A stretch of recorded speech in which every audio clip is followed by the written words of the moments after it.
I'm so sick of Democrats being the establishment to uphold the standard rails. I'm on strike from the U.S. government. I don't bit more trust nobody working in the J. Edgar Hoover building. At all. Why don't you go ahead and pardon Donald Trump? Joe Manchin. They are committed to our public assassinations, maybe not in literal form. Well, sometimes in literal form. Marilyn Mosby is an example of a larger issue with the justice or the injustice system and the carceral system. Their side of the divide can express empathy only when it's people who look like them. Pardon all of them, all nonviolent drug offenses, period. So what are you going to do? How are you going to act in your power in 2025?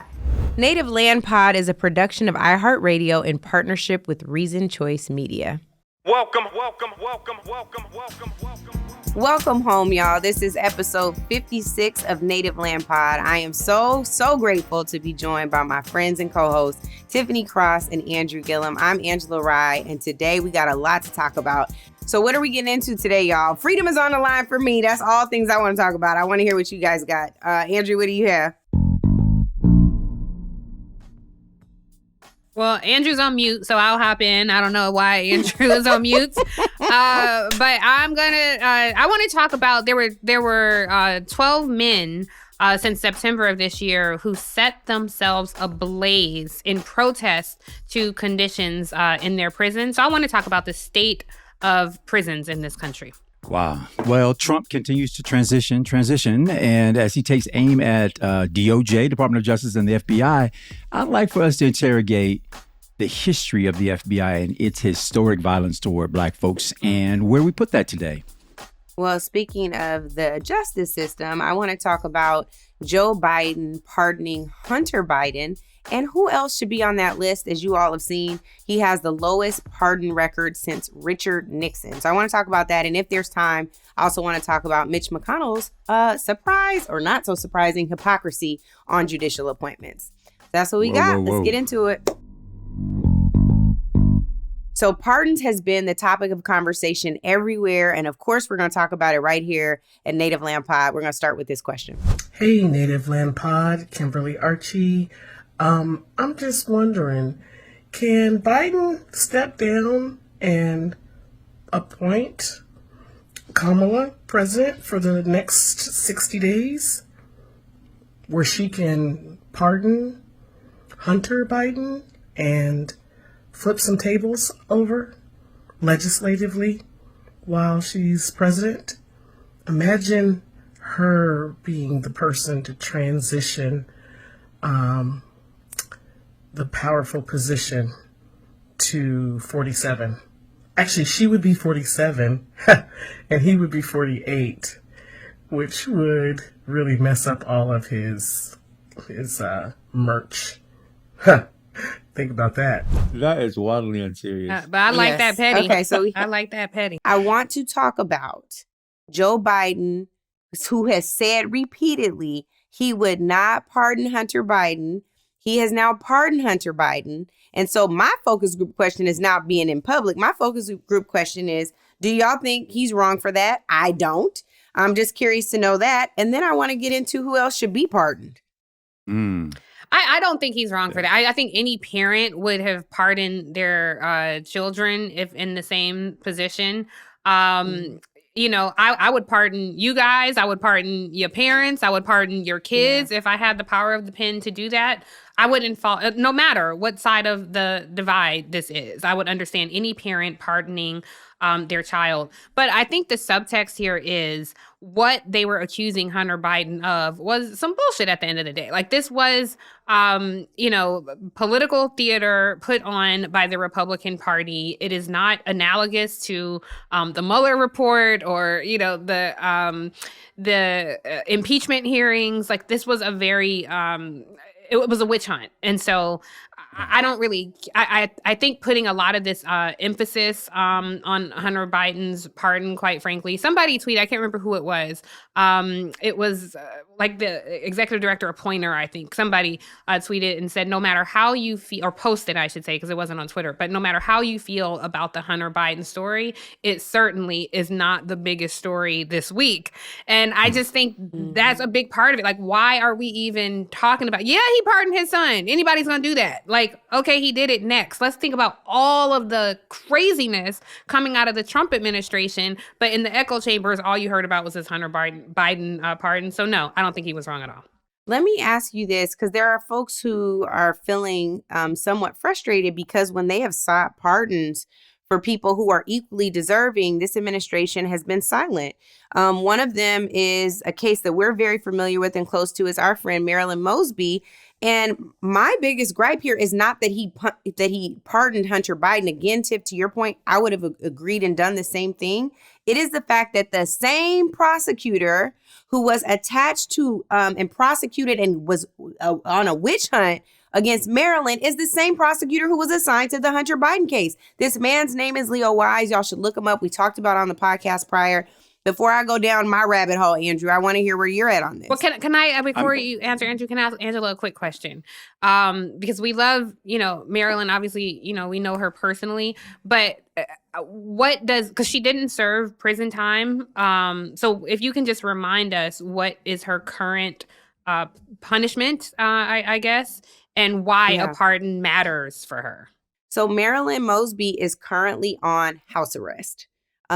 She is someone who is in the carceral system still. She has to check in with a probation officer. She has to follow a curfew. She has a job offer that, she was really excited about that she's not been able to take because it requires some travel. Her law license is still on the line. The forfeiture of her property, the properties that she purchased, still on the line. She had to sell one. There's another one that is potentially in jeopardy because of this conviction. And so there is so much on the line. Just because you didn't actually go to jail doesn't mean that you're not in the carceral system. And I will tell you guys, the other thing that is a little troubling for me, and this is where I, like many of the others who are frustrated by Joe Biden's hypocrisy on this, is not that he said he wouldn't. I don't know why he said that he wouldn't to begin with. Pardon Hunter Biden. But what they did say at the White House in our conversations is that they would not get involved before the full trial was over, before the sentencing of Marilyn Mosby. They would not get involved. Guess who hasn't been sentenced? Hunter Biden. Hunter Biden. Yeah. So I just need to understand what it is. If you say, well, we would get involved, but y'all didn't turn in a pardon application. Okay, we turned in a pardon application. Well, we wouldn't get involved, but she hasn't been sentenced yet. Okay, now she's been sentenced. What is the holdup now? Because it's the same person. In fact, the same argument that Joe Biden used in his statement about why he wanted to pardon Hunter Biden is because of selective prosecution. That is what we argued in the Marilyn Mosby case. It's the exact same thing. And so my issue is... It's what my lawyer argued in mine. Exactly. It's the same unit, right? There are folks right now, Chokwe Lumumba, who's being targeted by this same Department of Justice, same agents that were involved in Andrew's case. Over and over again. It's the same thing. And so Mayor of Jackson, Mississippi. Yeah. Yes. Black mayor, Jackson, Mississippi. Surprise, surprise. So we keep going through this same thing. And Marilyn Mosby is an example of a larger issue with the justice or the injustice system and the carceral system. It has to be fixed. And if Joe Biden, who is responsible for authoring the crime bill, cannot see the issue here. He's already said, we're going to pardon some marijuana offenses. Pardon all of them, all nonviolent drug offenses, period. Do you know 44% of those incarcerated in federal prison are drug-related offenses? Pardon these folks. Some of this is the vestige of your work. And it can't just apply to your son. You can't just have compassion in your heart for your son who struggled with addiction. There are many people who struggle with addiction who have lied on applications or who stole because of their addiction. You have to have compassion for all these people. Yeah. When you mentioned the drug system and almost half the prison population being there as a result of, we also should say in direct credit to the United States government, who is in part, quite a great part, responsible for much of the infiltration of drugs into this country, the introduction of it into our communities very specifically. And those are facts and not fiction. The other consequence of partly of Maryland's, the penalties that she faces is consider the jobs that she'll never be able to apply for. And many of which in the federal government, which because of a federal finding of guilt, you're automatically disqualified from. Now, of course, that does not apply to the presidency of the United States, you all know, which exactly. I won't spend my time on right at this very second. But y'all, I'm of course not upset with the president for the pardoning here, partly because it is the president, in fact, the reason why Hunter was charged in the first place. Had he been Hunter Smith, this would never have been a charge. Mm-hmm. Leo Wise, the only other case, this is to your point, Tiffany, wherein this gun charge was ever bought before in that district was once before, and it was summarily dismissed by the prosecutor. They chose to drop it and not move forward. Yet, in this case, they decided to go after this man after possession of a weapon for 24 hours while in active addiction. While most of us who know people who have been addicted, I have, and others I know, you are very much so in denial about being in addiction. And so part of that question and answering that question is a person being able to even recognize that they are in active addiction when they take an action, take a step. Most people in addiction are the last ones to see it and are the last to admit that they have a problem. My biggest issue, and Angela, you hinted at this, is that this is not a new occurrence. And our understanding from a public policy standpoint, which the president is chief at that, you have to understand that it's not just in your relationship to a person under which you understand the circumstances of an injustice.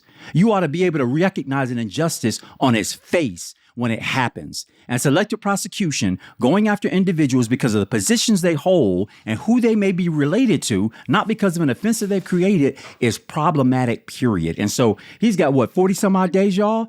I want to see what the pardon list looks like as he rushes to a close. But I want to hold my biggest beef for the Democrats who are out here on television talking about how this, the action by Joe Biden is offensive, and they're clutching pearls, and they're, losing their head over this action. And we just gifted Donald Trump something. Well, guess what? All the things you think you gifted Donald Trump, he was accusing us of in the first place. Right. He was already accusing the president of running a partial Justice Department that went after Republicans and stayed off Democrats. They were already saying he's the most corrupt president in the history of this country. So why is it that our beef with Biden has to be in proximity to what Trump and his supporters and Republicans are going to say, think, and do for Democrats later? They should be time out for this. I'm so sick of Democrats being the establishment to uphold the standard rails, but never, ever, ever seeking to question and interrogate those rails of government that, quite frankly, have overstepped. And that's why I want to talk about this DOJ piece, because I think it's been that way for a very long time. I think they're trying to appease people. They're Agreed. right. They're trying to appease this base of voters. And it's like, guys, if you haven't learned anything from the last election, the people who you're trying to appease left you. They are not coming back. Right. They're not coming back. So instead of trying to appease and walk this middle of the road, especially when it comes to criminal justice, which has disproportionately harmed us, all you do is become political roadkill when you walk in the middle of the road. What if you led with your conscience, the conviction and courage of your beliefs, and spoke to real life policy? Maybe, just maybe, you can inspire a new base of voters, because you know who did that? Right. Donald Trump. Low propensity first time voters helped put him in office. There is a whole bunch of other people who just sat on the couch who have an opportunity. You have an opportunity to tap into those people and speak about these things. Angela, you were about to say something. Yeah, I was just going to say, the thing that's frustrating to me is we keep saying, like, I remember being on Capitol Hill and hearing actually one of the contenders who I don't think should become DNC chair, Rahm Emanuel, say to a member of Congress who was from a battleground state, he told him to vote his conscience. And I think that what's missing here is there is this idea that, you have to do the right thing. He was willing to sacrifice his son. Nobody asked you to sacrifice your son. Like, what would everybody else do or want to do or encourage you to do? But also, don't forget about the least of these. This pardon power should not be reserved for the privileged few. Otherwise, what does make you different from Donald Trump, right? Yeah. If Jared Kushner's father could get pardoned and after that pardon become the ambassador to France, and everybody who is proximate to the pardon power because of we're hearing allegations that people paid for these pardons under the Trump administration. What makes people any different? Does your last name have to be Biden to receive a pardon? Because what about Kim Gardner? Kim Gardner had to take a plea deal, arguably because she couldn't pay for a defense. Andrew, you know how much it costs? So I'm still in debt, $1 million. A $5,000 reimbursement. So Kim Gardner, we can say who she is. I'm going to, right? Like from her office, a prosecutor who, like Marilyn Mosby, modeled her office after Kamala Harris in St. Louis. $5,000 reimbursement that the ethics attorney said How many millions? Correct. How many millions did the government How much did it cost you to run that case against Kim Gardner? And she took the plea because there was no way out for her. They were suffocating her. And they made it seem like it was going to be private. They issued a press release.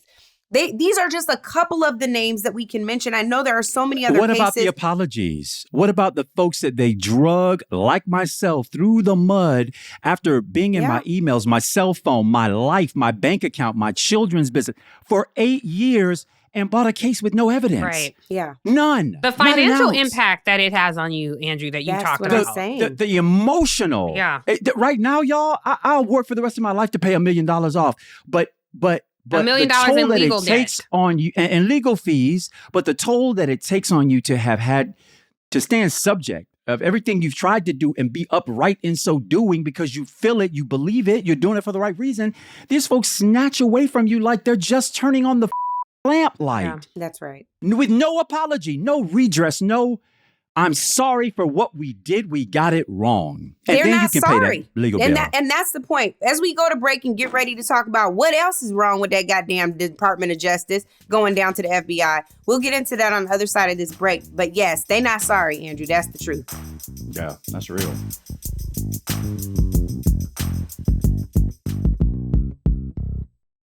So y'all, our last, segment really just put me even more deeply in this place about Tiffany, your comment about Angela's reference to speak your conscience, vote your conscience, and then your reference to folks getting up there and just speak the truth and see if you can't reach voters by just saying a thing is a thing. Well, to me, y'all, I think Donald Trump is accomplishing this as well as it relates to the Department of Justice. Now, of course, I can't stand the folks he's appointing over there. Don't know the man he's trying to put over the FBI. Certainly a disruptor, there's no doubt, but also himself got some issues. But y'all, any of us who could sit here with a straight face and say that there are not deep-seated issues in the Department of Justice and in the Federal Bureau of Investigations, which reports up through the Attorney General, we would be lying to ourselves as a community of Blacks, period. If we go back to the FBI's founding and the war on the freedom and liberation movement, largely sparked in California and Northern California and spread all throughout the country and the world as we fought for our freedom, the list of terrorists that they kept, domestic terrorists that they kept, which was largely held by Black folks, Martin Luther King, Malcolm X, Stokely Carmichael. Did you know John Lewis was on the no-fly list, Andrew? Of course.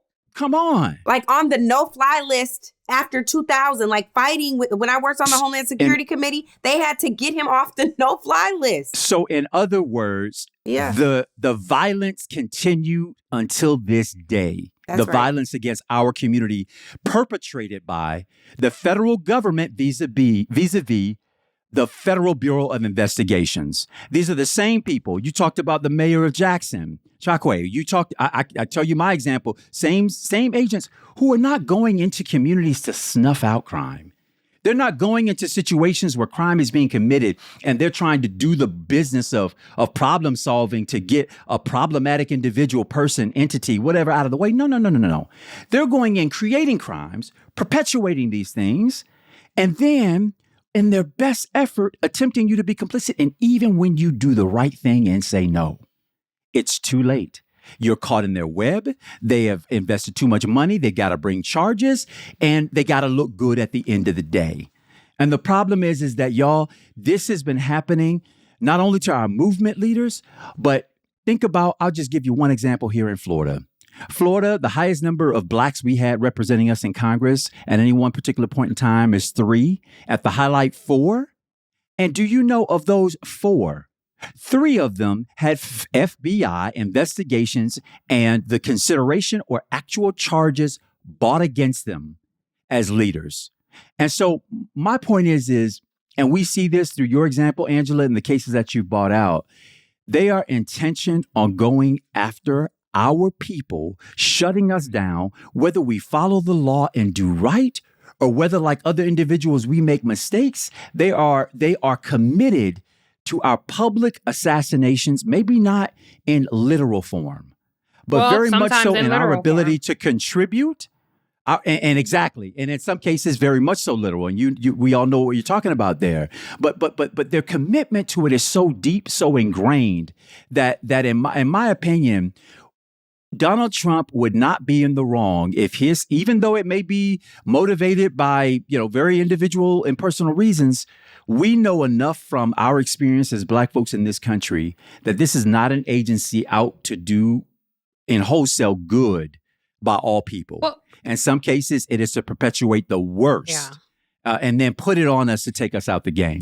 I think this is such a good point. And part of, I literally was watching something yesterday. I can't remember if I sent this to you guys or not, but there was a Russian outlet talking about how good it was that Donald Trump was getting ready to dismantle the FBI.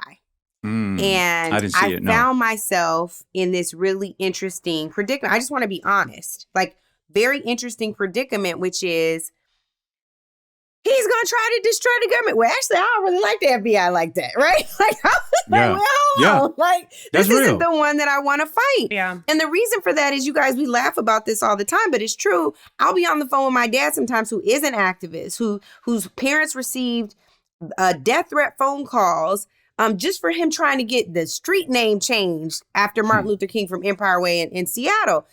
And he always will tell us, maybe don't say that, they tapping the phone. We have been conditioned to believe these things. And I got to tell you, I don't bit more trust nobody working in the J. Edgar Hoover building. Yeah. At all. And I think we have to be honest with this. So I'm trying to think, and what the thing that gives me comfort is what the Congressional Black Caucus founders used to say, which is there are no permanent friends, no permanent enemies, just permanent interests. So what are some of the things when we look at, we've looked at all of Donald Trump's appointments, we continue to think through that as we talk about these each week on the podcast. Tiff was like, we should just forget it. It's late by the time he's appointing so many people. They withdrawn. But here's the thing. If we are able to wrestle with what we would actually be in favor of, and be honest about it, because there are things that Donald Trump could do that I could support, including recentering and refocusing the FBI and stuff that matters. I don't know that Kash Patel is the dude to do that. I'm going to be honest with y'all. I think he ends up using it to target us more in the spirit of J. Edgar Hoover, right? That's right. But if he was to say, you know what, there are people like Mumia and Asada and folks who have been targeted by these agencies that they need to be pardoned. They need a second look. There are people who we've already named, some elected officials who Donald Trump would normally brand his political enemies. If he were to say, well, I know it's been weaponized because I too experienced that. Y'all know he said he was a victim of the system. So I'm just going with that for a minute. All of these things. Are there some places where, because of our oppression, systemically so, in this country, we could align with our permanent interests? And I think this is one of them.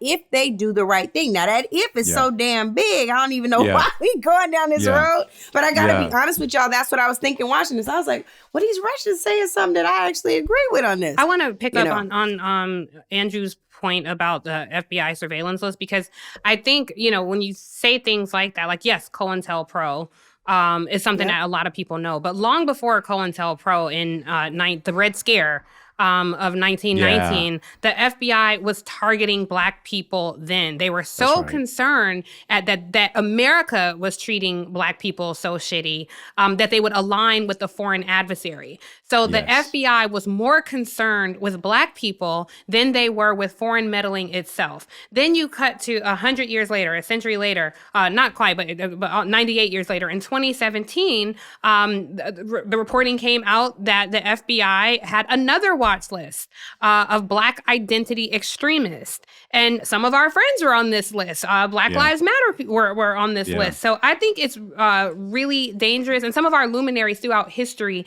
have been on the FBI list. Kash Patel is the person who Donald Trump has tapped to take over the FBI. Of course, right now, it's FBI Director Chris Wray. Donald Trump can't just tap people. This person has to be appointed or approved by the Senate. And you would also have to fire Chris Wray. And the term for these directors, are 10 years, so they could go across administrations. That is the whole point, that they're not supposed to be political. I just want to tell the viewers a little bit about Kash Patel. He is a 40-year-old extremist. He is a lawyer with very little government experience. He was tapped by the Trump administration and rose rapidly there. Now, you guys know how many lawyers out of New Jersey, eventually out of Florida. Yeah. But you guys know how many loyalists surround Donald Trump. That's how you get to rise in that administration, by being loyal to him. Among the loyalists, Kash Patel was considered the most loyal. Why that should be frightening is he's not an expert on a lot. And what might he be willing to do to appease his boss? One of the people, Mark Milley, who was the chairman of the Joint Chiefs of Staff at the time, had to pull him aside and say, do not break the law in order to appease Donald Trump, because life behind bars isn't great. He was raised Hindu. Parents grew up in East Africa. They were Reagan Republicans. He was only a handful of people of color in his class. Well, once he went to law school, that's when he went to Florida, like you said, Andrew, and was a public defender. So was doing good work. And people saw him get radicalized, and he became more to the right. And then he started capitalizing off his government experience, selling wine, scarves, tank tops, ridiculousn's. I mean, making a mockery of government. He worked as security consultant for the Qatar government during the 2022 FIFA Cup. He is willing to do anything. He has said, and had I had time, I would have pulled this down. He has said, we will go after the media criminally or civilly. He has been one of the loudest people who says he wants to expose the deep state within the halls of the FBI. Imagine what somebody like this with access to all types of information with security clearance could do in order to weaponize his position to appease a political infant like Donald Trump. This is something we have to pay attention to. I want to encourage people. Had Hunter Biden on his hit list. Absolutely. On the top list of people he wanted to go after. I agree. I mean, I think the person, Tiffany, to your point, which we have to interrogate, obviously, is woefully wrong and unqualified and all that other stuff. But I tell you another thing. An institutionalist who believes that all systems and structures of our government are beyond reproach is also a bad idea. I don't know who that person is, and I don't think Donald Trump probably has the capacity to appoint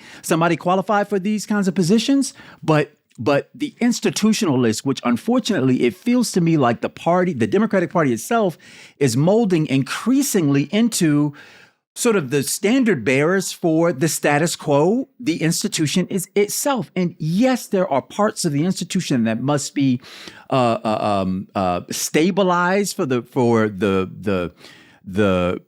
frankly well-being of the American people and our interaction with the global community.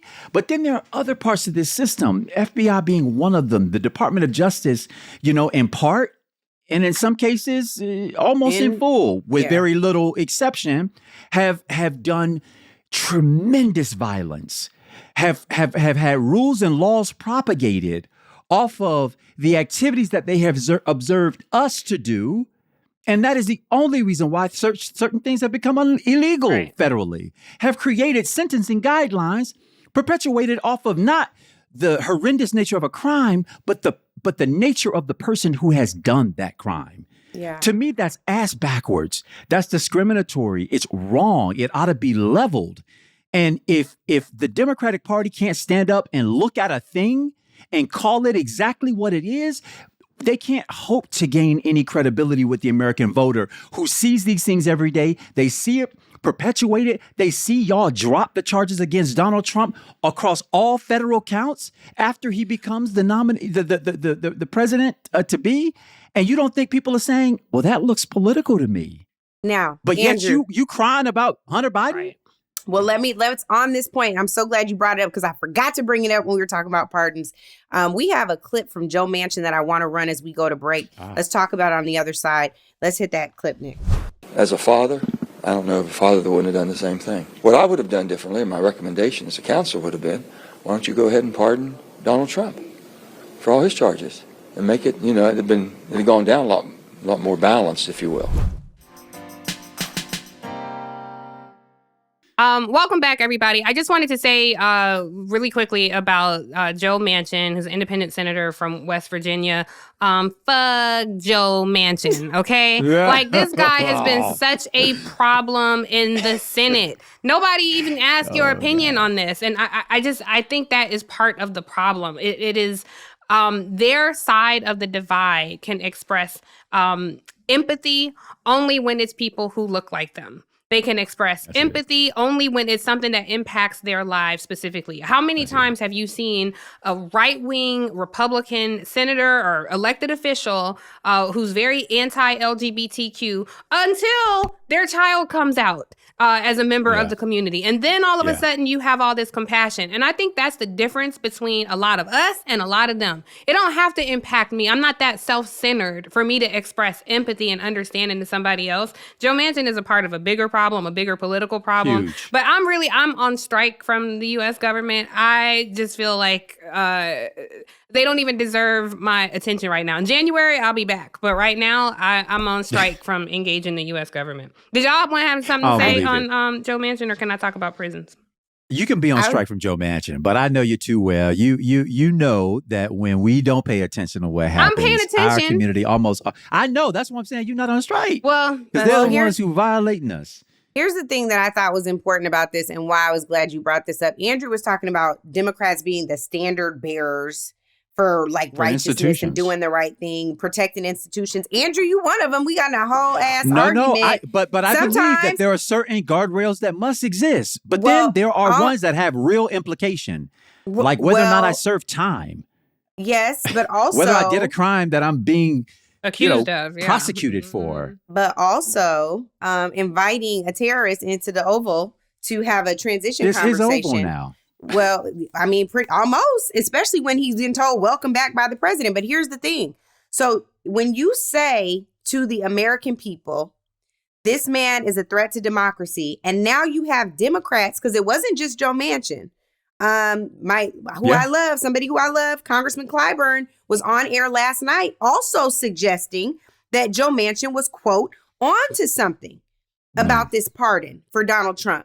And my concern is that you cannot speak out of both sides of your mouth and expect for people not to see the blatant hypocrisy here.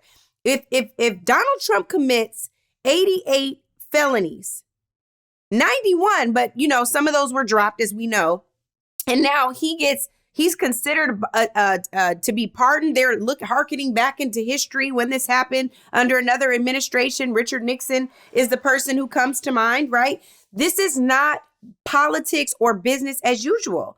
Agreed. And so it's very, very concerning to see that they would have this conversation at all. Like, why are you talking about pardoning this man? All of the charges have everything's been postponed. Jack Smith had to postpone the case. So the fact that they're now considering a pardon of Donald Trump when again, so many people's freedom is hanging in the balance is so disturbing to me. And Tiff, I know you have something on freedom. This whole show is about liberation today, and I'm not talking about liberating Donald Trump. Well, I want to quote Tiff again before we go to this prison piece, which I'm incredibly interested in as well. And that is her point around roadkill, around walking down the center of the goddamn road. That is what you get with Joe Manchin. And I love you, Brother Clyburn, but any sympathy in that direction is a bad idea. It is a bad idea, because let me tell you this much. That MF ran on lock her up. Right. When his first time around. Do you think for a moment they would not have gone full tilt toward prosecuting and persecuting their political enemies. Now, we're not that. I get it. But I know this much. We don't provide cover. You don't give shelter to the terrorists, to the domestic terrorist who is trying to destroy everything and everybody who's not him and those who are not in his circle. And that's my real problem with allyship with Trump, is that I am always confused around whether or not they are learning the right lesson. From his prosecution, what he learned was that he's got sympathy with black folk. And that was the lesson. No, sir. No, what you should have learned is that there are some laws that are directly targeted toward certain people who are then admonished, prosecuted, drugged through the mud for things that, quite frankly, are irrelevant. And if you ask the American people, they wouldn't care two shits about. And that's the problem when you create laws around who commits them versus something being bad for society, period. That's it. Tiff, I'm over to you, sis, but the honestly, the entire show has been teeing up this point that I want to make around prisons. Right now, there are, I want to give this information before you hear. Right now, there are 465,200 Black inmates in state or federal prison. Or I'm sorry, that was as of at the end of 2018. That's according to Brookings. Now, this year, since September 15th, at least 12 Black men incarcerated at Red Onion State Prison. This is in West Virginia, Wise County, Virginia. They have set themselves on fire in response to degrading and inhumane conditions at prison. I want you, this is from a documentary that HBO did. I want you to take a listen to why one of the men is even in prison. And this is not a discussion. I want to be crystal clear. This is not a discussion around who should be in prison or who should not be in prison. This is a discussion around the conditions that hundreds of thousands of Black people and all people, but I'm just focused on Black folks because we are disproportionately represented, are facing every day in prison. Take a listen to Mike Kelly, who is an inmate at Red Onion State Prison. My name is Michael Kelly. I'm originally from South Central Los Angeles. I don't know nobody out here. I don't have no family, no friends out here. I don't know a soul in Virginia. I came out here to Virginia to drop somebody off, and I committed a couple robberies.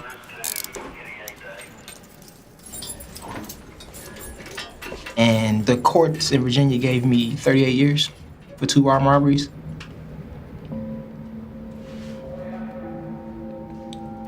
If I would have known that I would have got 38 years for 2 armed robberies, like, I would have never done it. You know what I mean? Because I would have been like, holy shit, I'm not finna throw my life away for 38 years for 2 armed robberies. That's crazy. That sounds nuts.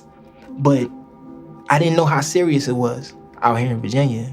In California, I'd have got like 8 years and I'd have been that, you know? But I didn't know how serious it was. And I didn't know how serious society took that. Now, that's one inmate there. And again, we're not talking about his crime. But I do think it's important to point out that white, privileged, wealthy people get to make mistakes and fail and are absolved from a very harsh, punishing criminal justice system when it comes to the rest of us. When you look at bail reform, when you look at people who are held in jails until their trial, who are appointed overcrowded public defenders, this is all a problem in the system. Now, the 12 Black men who set themselves on fire, imagine how dire conditions have to be for you to set yourself on fire. This is from a podcast hosted by Malika Bilal that airs on Al Jazeera English. And she spoke with Noel Hanrana, who is a legal director for Redwood Justice Fund. And she's the co-director of something called Prison Radio, where you can actually hear what it's like for men in prison. Take a listen to how she describes the conditions at Red Onion State Prison. We've had reports over the last number of years. Actually, one of our main correspondents, Kevin Rashid Johnson, has been reporting from Red Onion State Prison for over a decade. Prisoners treated worse than dogs. Prisoners such as Curtis Garrett, who put up no resistance, but was mauled by 2 dogs and beaten by guards. The conditions there are deplorable. On Christmas Day in 2018, losing the use of an arm and leg as a result. And they take many people from our inner cities and move them to this very remote location that has almost exclusively white staff, rural county, where the prisoners are almost exclusively people of color. Okay, deplorable conditions. What are we talking here? We're talking dogs used on prisoners to intimidate, threaten, and bite them. We're talking about spitting in people's food. We're talking about no respect for people's religious traditions. They cannot kneel to pray. They have their religious materials, such as their Quran or their Bibles, destroyed in front of them. They are brutalized. They are covered in Capsian mace. They are left to not be able to be taken care of in terms of to getting the mace off of them.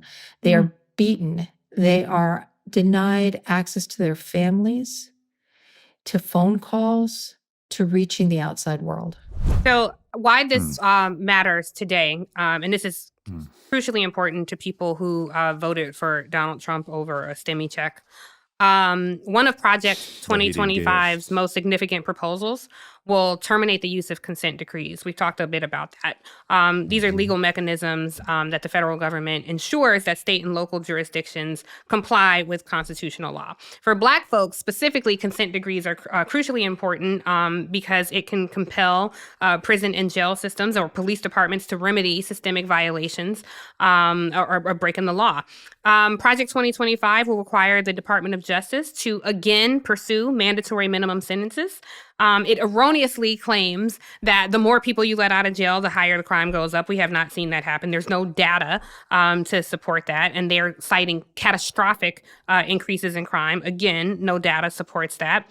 Project 2025 will establish an extremely punitive approach to justice and is calling on the DOJ to do everything possible to execute anyone currently on death row. So all the people, which I've talked about on this show before and how disproportionate we're represented on death row, they're going to press them to do that. And this is despite stark racial disparities among Black folks.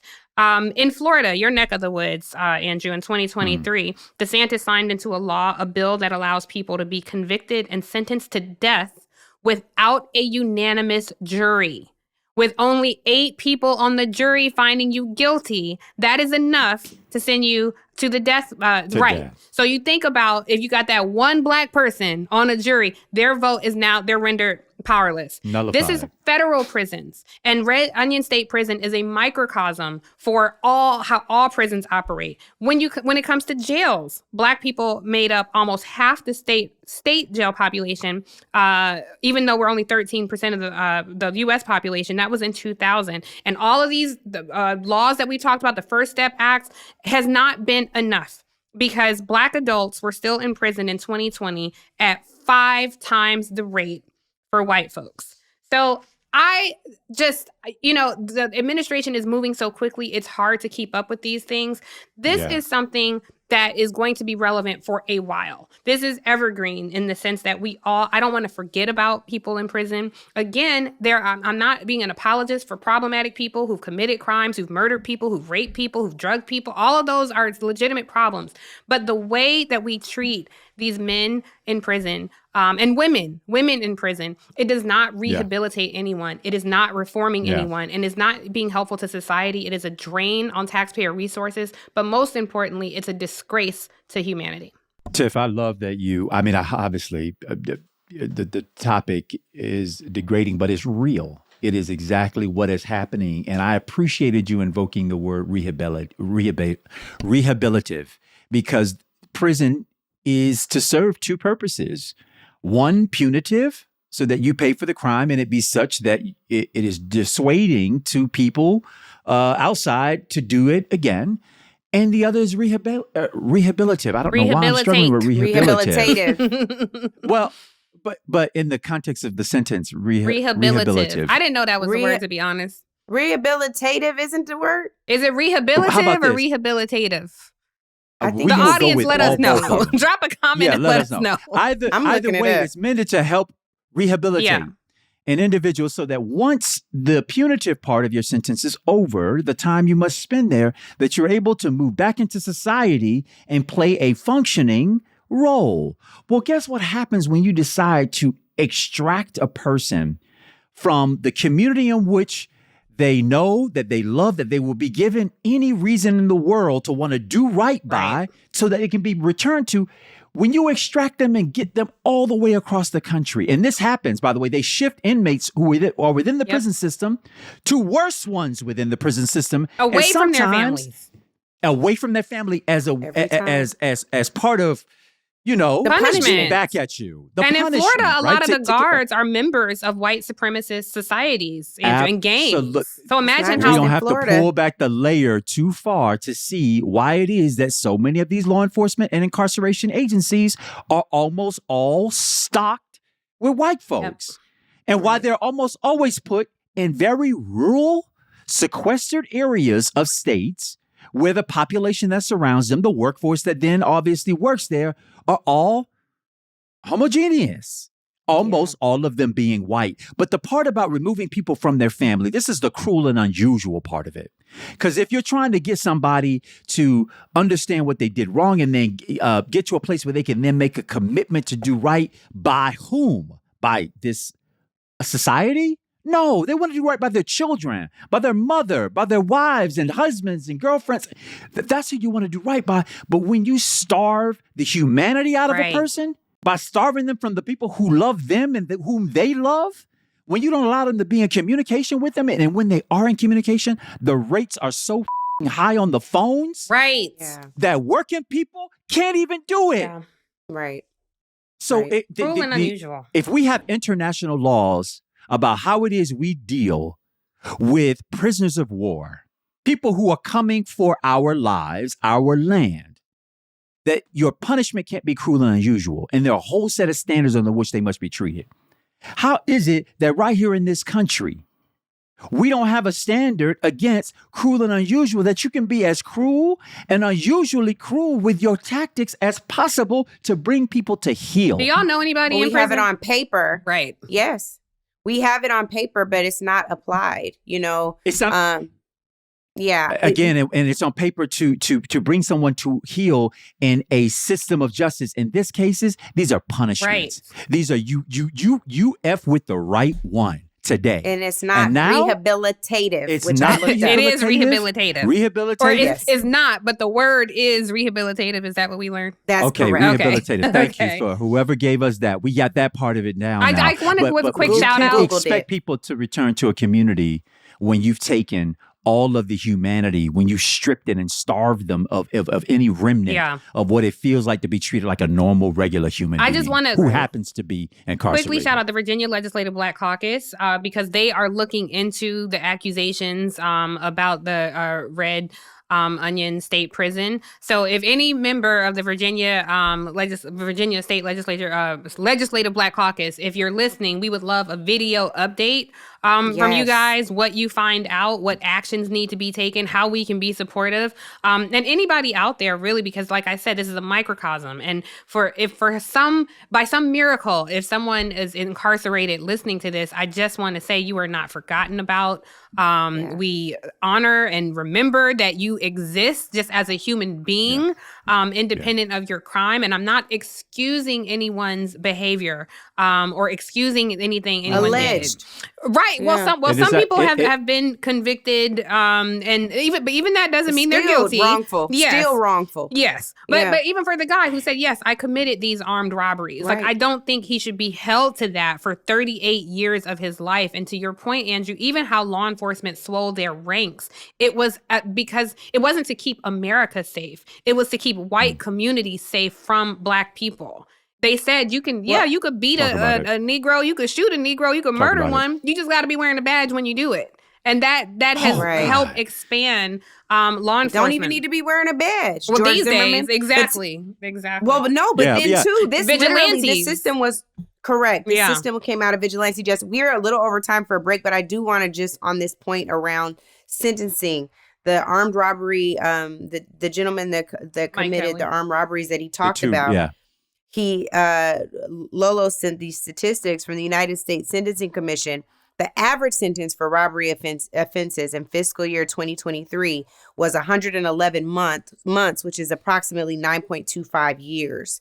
He got longer than murder in a lot of states. That's right. A 2017 USSC report found that Black male offenders received sentences on average is 19.1% longer than similarly situated white male offenders. So the thing that we are hoping for is, one, that the Virginia State Legislative Black Caucus reaches out to us with the video that you guys can email your videos to hello@nativelandpod.com. And also, we would love to come and bear witness to what's happening That's real. in that prison and lift up the stories of the folks who Tiff has talked about today, as well as many others who are not yet heard. So we thank you and all Angela, so much. To those lawmakers, to not be cowed by the organized industry of the prison industrial complex and the police and the patrol unions. To not be cowed by those people, to push through for what's righteous, what's righteous and what's right. Right. And so with that, we are going to righteously take a break. So one of the things that I think we have to talk about as we've contemplated the full justice system today, whether we're talking about the federal or state level, it's important to, and Tiff brought up juries, we also got to talk about judges. And one of the things that we've seen happen in Congress is the blatant hypocrisy that exists when it comes time to appoint these judges. So recently, there are a couple of democratically appointed judges who've said that now that Donald Trump is out in office, hey, you know what? That retirement I was thinking about, I ain't going to be able to do it. And my outgoing minority leader, McConnell, who is still in, he mad at these people who he thinks are older, too old to be judges anymore. His old ass had this to say about the heister in chief. Right. About them not stepping down now that the 2024 election results are in. Let's roll that clip. Looking to our history, only 2 judges have ever unretired after a presidential election. 1 Democrat in 2004 and 1 Republican in 2009. But now, in just a matter of weeks, Democrats have already met that all-time record. It's hard to conclude that this is anything other than open partisanship. They roll the dice that a Democrat could replace them, and now he won't. They're changing their plans to keep a Republican from doing it. It's a brazen admission, and the incoming administration would be wise to explore all available recusal options with these judges, because it's clear now that they have a political finger on the scale. This satire, right? I know, right? And I wish it was, but in 2016, so this is, of course, just this week, but in 2016, 11 months before the 2016 election, Mitch McConnell had this to say about Obama's decision to nominate Merrick Garland for the Supreme Court vacancy. Mr. President, the next justice could fundamentally alter the direction of the Supreme Court and have a profound impact on our country. So, of course, the American people should have a say in the court's direction. It is a president's constitutional right to nominate a Supreme Court justice, and it is the Senate's constitutional right to act as a check on a president and withhold its consent. So, of course, if 11 months is way too close to an election to appoint someone to the Supreme Court in 2016, certainly when Mitch McConnell, who's now 82 years old and is pushing for people's retirement except for his own, certainly in 2020, when there were only 6 weeks left, he would not want Donald Trump to appoint anyone to the Supreme Court. Let's roll that clip. On Saturday evening, President Trump announced his nominee for the Supreme Court, Judge Amy Coney Barrett of the U.S. Court of Appeals for the Seventh Circuit. I had the opportunity to meet with Judge Barrett earlier today. I left our discussion even more convinced that President Trump has nominated exactly the kind of outstanding person whom the American people deserve to have on their highest court. Okay, so I'm surprised, right? Because Mitch McConnell said 11 months was way too close to an election. So then in 6 weeks, he's like, well, 6 weeks is a perfect time to appoint a conservative justice. And now he said these democratically appointed judges, I don't know why they won't retire anymore.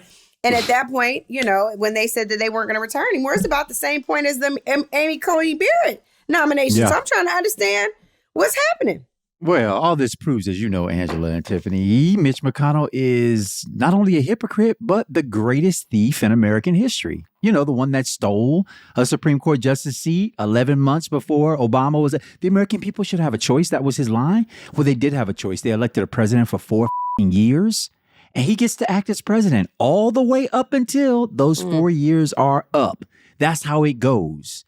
But he's a great thief. He's a great con man and a thief. That's it. I just want to remind people that Mitch McConnell is a direct descendant of people who enslaved Black folks. You sure he not the one enslaved? I mean, that's what I'm saying.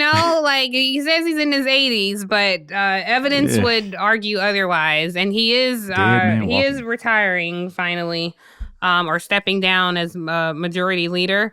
But every time I see him, I think about that. He's still gonna be in the Senate. Yeah, That's what I was.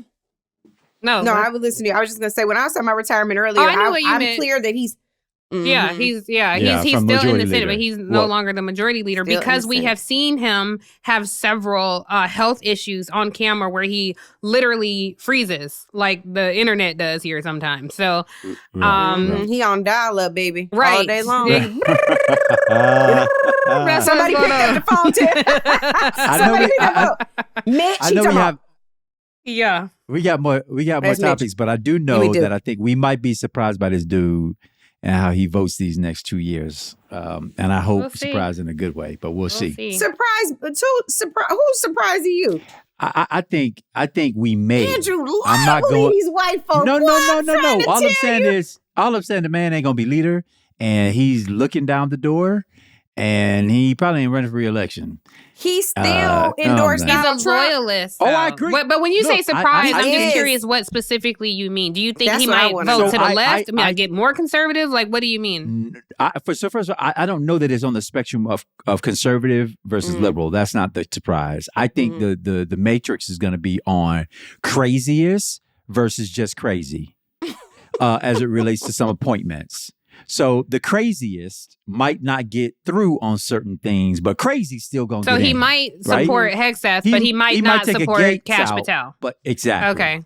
Precisely. Yeah, I think you can see that in some of the Republicans. But when you're deciding between Freddie and Jason, I kind of feel like it's all in the same thing. The craziest and crazy. Yeah. It's still crazy's going in, period. Just know that's the low bar. Yeah. Okay, what we got next? It's such a low bar, we in hell. I wanted to, speaking of not being in hell, we have an angel among us. One of our producers, LoLo, who was just a godsend during our tour, and of course all the time. She liked to fact check us. While I was Googling, she was sending rehabilitative Andrew, and I just want to shout her out. Her birth. She just celebrated her birthday, and instead of getting loved on and getting all the gifts, Lolo went to be a gift to some other people, and she shared a video of her experience with us, and we want to share it with y'all.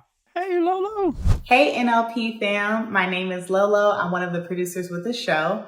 Now, usually I'm behind the scenes, but today I wanted to do something a little different and share a unique experience that I had. And so in November, just like many of you all, I was feeling a lot of despair, and I'm like, dang, it's my birthday month. So I decided to travel overseas and go to different countries and volunteer. I went to Bangladesh, I went to Sri Lanka, I went to Jordan, amongst some other places where I got to just kind of explore.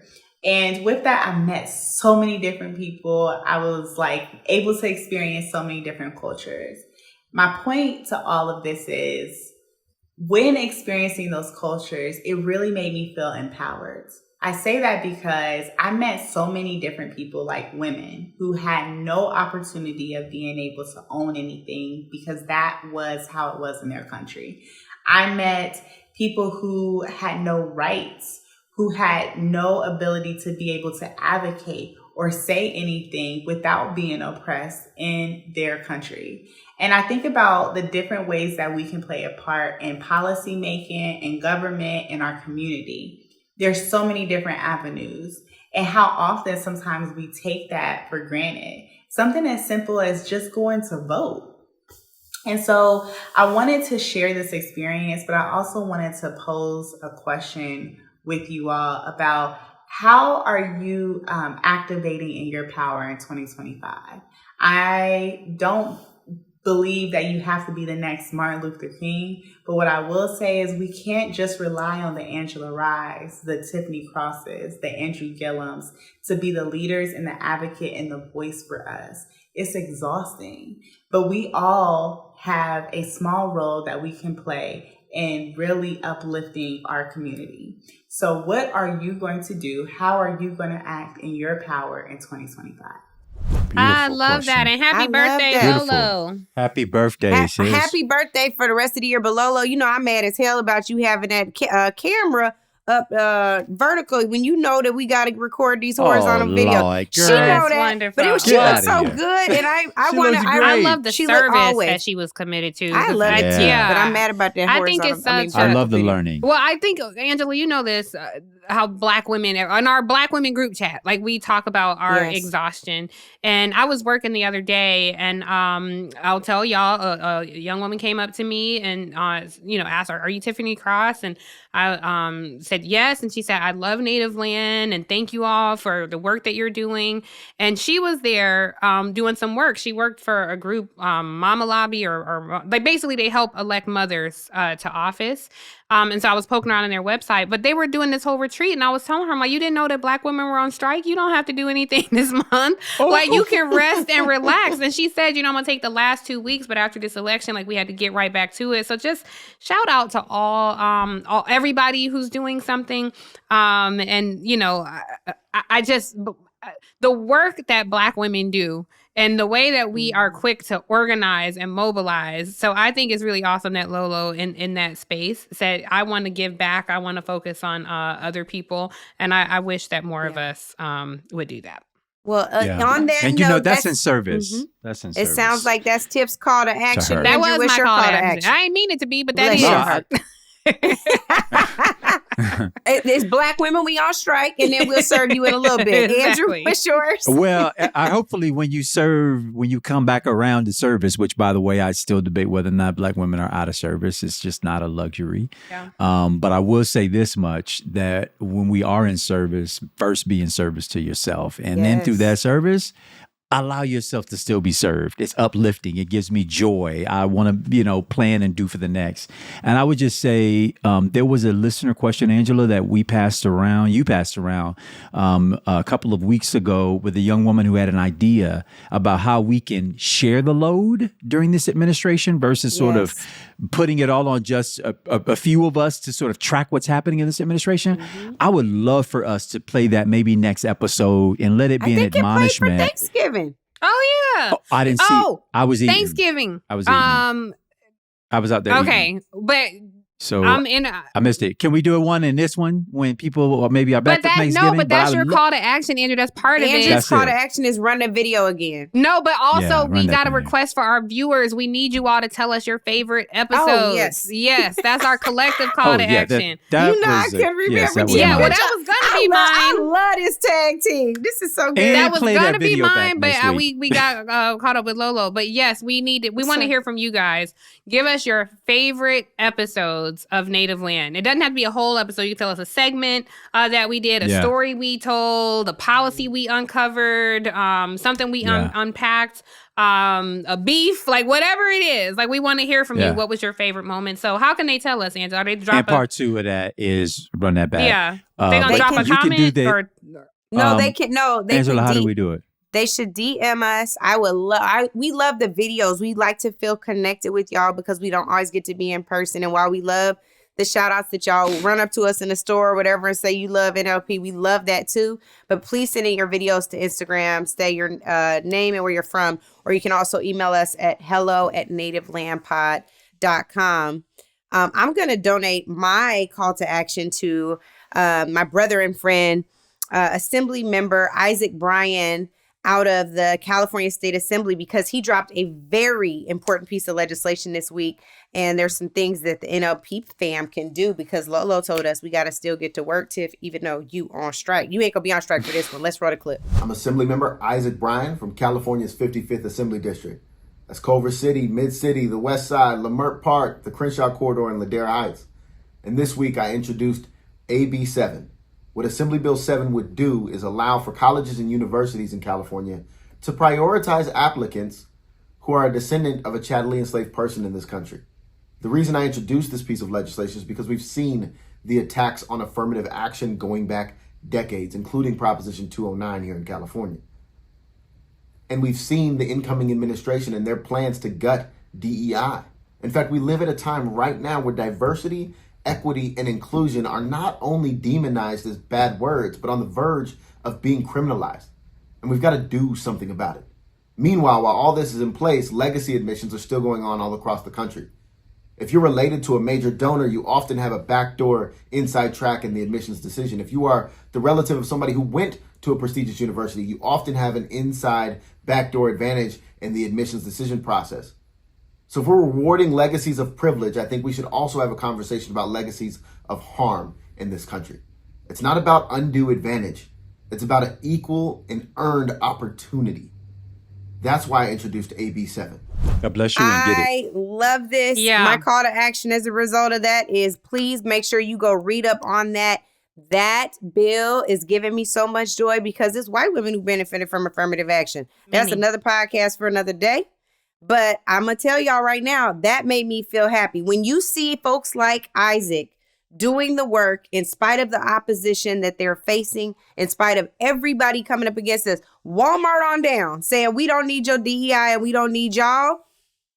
I live for an Isaac Bryan saying, actually, you do need us, and I'm going to show you how much you need us. It's time for us to get our just due.